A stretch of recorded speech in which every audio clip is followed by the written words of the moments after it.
નામ બોલ. મારું નામ રાવળ વિક્રમભાઈ કલાભાઈ છે અને હું એક ગરીબ ઘરનો છોકરો છું. મારી આર્થિક પરિસ્થિતિ બહુ નબળી અને ખરાબ છે.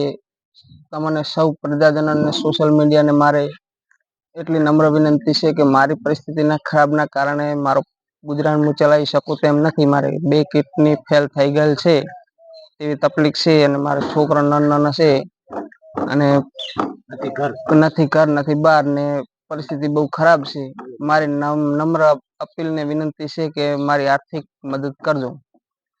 કોઈ પણ કારણસર જેટલી નાની કે મોટી ગમે એ, હું એવું નહીં કહેતો કે મોટી મદદ કરું, પણ જે મદદ થાય એ આર્થિક મદદ કરજો મારી. ડોક્ટરે કેટલા પૈસાનું કીધું? ડોક્ટરે પૈસાનું કીધું છે 8 લાખ રૂપિયા તમારે કેટલી ટ્રાન્સપ્લાન્ટ કરાવવાના થશે. કોઈ કેટલી આપતું હોય તો, અને કોઈ ના આપતું હોય તો ખર્ચો વધી જાય. આશરે કેટલો ખર્ચો થશે? આશરે તો 25 થી 30 લાખ રૂપિયાનો ખર્ચો થશે.